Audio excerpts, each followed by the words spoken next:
कोकळे येथे नव्याने उभारलेल्या 33 केव्ही उपकेंद्राचा आमदार रोहितदादा पाटील यांच्या हस्ते शुभारंभ. कोकळे तालुका कवठेमंकाळ येथील नव्याने उभारण्यात आलेल्या 33 केव्ही सबस्टेशन लाईनचा शुभारंभ तासगाव कवठेमंकाळ विधानसभा मतदारसंघाचे आमदार रोहितदादा पाटील यांच्या हस्ते करण्यात आला. यावेळी कोकळे ग्रामपंचायतच्या नूतन उपसरपंच सौ सुनीता चव्हाण यांचा सत्कार करण्यात आला. कार्यक्रमाच्या वेळी ग्रामस्थांच्या वतीने आमदार रोहित पाटील यांचा फेटा, शाल, श्रीफळ व पुष्पगुच्छ देऊन सन्मान करण्यात आला. यावेळी माजी जिल्हा परिषद सदस्य दत्ताजीराव पाटील, माजी सभापती दादासाहेब कोळेकर, मार्केट कमिटी सभापती महेश पवार, तालुका अध्यक्ष संजय पाटील, उद्योजक धनाजी नाना भोसले, पत्रकार संजय बनसोडे, सरपंच विजयभाऊ तोडकर, उपसरपंच सुनीता चव्हाण, सर्व ग्रामपंचायत सदस्य आणि कोकळे, कर्लटी व बसापाची वाडी गावचे विविध पदाधिकारी, लोकप्रतिनिधी, आजी माजी चेअरमन, व्हाईस चेअरमन, संचालक व ग्रामस्थ तसेच महावितरणचे अधिकारी व कर्मचारी मोठ्या संख्येने उपस्थित होते. या शुभारंभ प्रसंगी बोलताना आमदार रोहित पाटील म्हणाले की या 33/11 केव्ही सबस्टेशनच्या शुभारंभ प्रसंगी आपण सगळेजण इथे उपस्थित आहात. खर तर भूमिपूजनाच्या प्रसंगाला सुद्धा आम्ही कोकणातले सर्व ग्रामस्थ इथं आलो होतो आणि त्यानंतर आज हा उद्घाटनाचा सोहळा पार पडतोय. हे काम पूर्णत्वाला गेलं आणि या कामाचा या परिसरातल्या सर्वसामान्य शेतकऱ्यांना फायदा होणार आहे ही भावना मनामध्ये आनंद देणारी आहे. खर तर या परिसरामध्ये पाण्याचा ओघ वाढला आणि विजेचा ओघ वाढला पाहिजे ही मागणी सर्वसामान्य शेतकरी बांधवांची होती. आणि सबस्टेशनचा खऱ्या अर्थानं कसा फायदा होतो हे कोकळ्यामध्ये सबस्टेशन मंजूर झाल्यानंतर कळालं.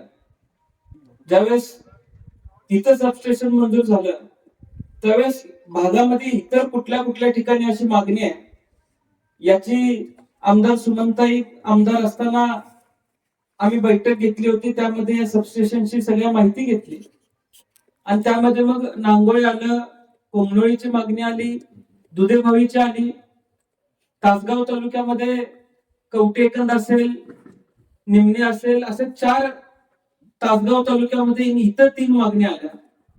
त्यातला नांगोळ्याचा प्रस्ताव त्यावेळेस जलद गतीनं आम्ही पुढे घेतला आणि जागेचा अडचण होती ती अडचण सुद्धा आपण सोडवण्याचं काम केलं. हे कोकणाचं सबस्टेशन पूर्ण करत असताना सुद्धा अनेक अडचणींना अधिकाऱ्यांना सामोरं जावं लागलं.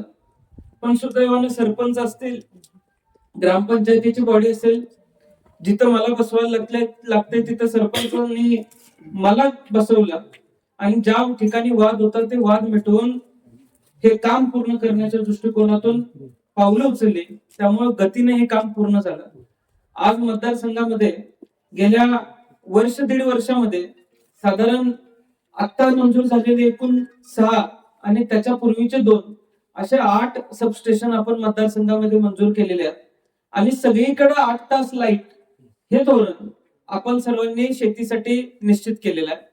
त्याचबरोबर माझी सगळेच ग्रामस्थ इथं आहेत. अलीकडच्या काळामध्ये सोलरचं सुद्धा काम मतदारसंघामध्ये फार मोठ्या प्रमाणात चालू आहे. राज्य शासनाला आम्ही देखील विनंती केलेली आहे की जिथं जास्त गायरान असेल किंवा जिथं जास्त सरकारी जमीन असेल कुठल्याही ग्रामस्थांना त्रास होणार नाही हे लक्षामध्ये घेऊन सोलरचं काम सुद्धा आपण मॅक्झिमम पूर्ण करून घेऊया. तिथं गावातलीच मुलं कामाला लागतात आणि शेतीला सुद्धा 8 तास पाणी मिळतं, वीज मिळते. गावामध्ये इतरत्र वापरासाठी 24 तास लाईट मिळते. त्यामुळं असे काही प्रकल्प सुद्धा सरपंच साहेब आपल्या गावामध्ये तशी जागा शिल्लक असेल तरी तुम्ही सुचवावं. आम्ही निश्चितपणाने तो प्रकल्प देखील आपल्या गावासाठी मंजूर करून आणू. अनंत अडचणी सध्या राज्य शासनाकडून सुद्धा निधी उपलब्ध होत असताना आहेत. मागच्या पंचवार्षिक काळामध्ये झालेल्या कामांची बिलच अद्याप काही ठिकाणी मिळत नसल्यामुळे रस्त्यांची कामं रखडलेली आहेत. पण येत्या काळामध्ये राज्य शासनानं एशियन डेव्हलपमेंट बँकच्या कर्जासाठी प्रस्ताव दिलेला आहे आणि त्यामध्ये सगळ्याच विभागांसाठी हा प्रस्ताव दिलेला आहे. त्यामध्ये मी आपल्याला एक निश्चितपणाने आश्वासन देऊ इच्छितो की या परिसरातले रस्त्यांची फार मोठ्या प्रमाणात अडचण निर्माण झालेली आहे. रस्त्यांचं अडचण अंतर जास्त असल्यामुळे आमच्या फंडातून असेल किंवा डीपीडीसीतून असेल हे रस्ते देता येत नाही. त्यामुळे आम्ही काही प्रकल्प प्रस्ताव दिले, त्यामध्ये एस्टिमेट होऊन गेल्यानंतर या परिसरातले आणि कवठेमंकाळ तालुक्यातल्या एकूण 26 किलोमीटर रस्त्यांना मंजुरी मिळणार आहे. त्यामध्ये महत्वाची काही गावं, आता गावांची नावं घेतली तर माणसं बघून हसतात त्यामुळे मी घेत नाही, पण ज्या रस्त्यांनी आपण आलो ती सगळी कामं पूर्णत्वाला नक्की जाणार आहेत. किंबहुना फेब्रुवारीच्या महिन्यामध्ये त्याचे टेंडर सुद्धा होतील इतपत जलद गतीनं राज्य शासनाने ते प्रस्ताव आपले मंजूर केलेले आहेत. तासगाव तालुक्यामध्ये सुद्धा रस्त्यांची कामं मंजूर झालेली आहेत. त्यामुळं फक्त रस्त्यांची एक अडचण निर्माण झाली होती, ती सुद्धा आपण अडचण दूर करतोय.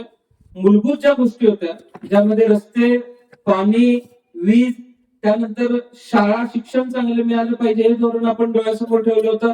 आज बहुतांश शाळा डिजिटल करण्याच्या दृष्टिकोनातून आपण काम करतोय आणि सगळ्या शाळांमध्ये, सगळ्या वर्गांमध्ये डिजिटल स्क्रीन देण्याचं काम आपण करतोय. चांगल्या शाळा बांधण्याचं काम करतोय. इरळीची शाळा 1970 सालची होती, ती शाळा निर्लीकरण करून गेल्या वर्षभरात काम आपण पूर्ण करून 8 खोल्या नवीन केल्या. असंच वेगवेगळ्या ठिकाणी चांगल्या शाळा आपण सुद्धा केलेल्या आहेत. येत्या काळात अधिकचे प्रस्ताव आपण मंजूर करून आणण्याचं काम सुद्धा करतोय.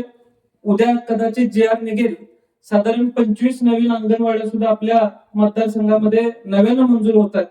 त्यामुळे ही सगळी कामं आपण जलद गतीनं पूर्ण करण्याचा प्रयत्न करतोय आणि येत्या काळामध्ये कामांच्या संदर्भामध्ये सर्वसामान्य माणूस हाच केंद्रबिंदू ठेवून आपण काम करण्याचा दृष्टिकोन आपल्या सर्वांचा असेल. एवढंच आज या ठिकाणी सांगू इच्छितो. मी MSCBच्या अधिकाऱ्यांचं सुद्धा मनापासून आभार मानतो की हा प्रकल्प पूर्ण होईल का नाही, किंबहुना मंजूर झाल्यानंतर सांगली जिल्ह्यामध्ये सगळ्यात उशीर कुठल्या प्रकल्पाला झाला असेल तर कोकणाच्या प्रकल्पाला झाला, पण तरी देखील आपण हार न मानता कुठे जाऊन पाया पडावं लागलं तरी पाया पडून हा प्रकल्प पूर्ण केला. त्याबद्दल मी MSCBच्या सर्व अधिकाऱ्यांचं, कर्मचाऱ्यांचं मनापासून आभार मानतो. हा प्रकल्प अविरत चालू राहावा एवढीच मागणी या भागातल्या सर्वसामान्य शेतकऱ्याची आहे आणि ते आपण पूर्ण करा असा विश्वास मी व्यक्त करतो आणि माझे 2 शब्द मी संपवतो.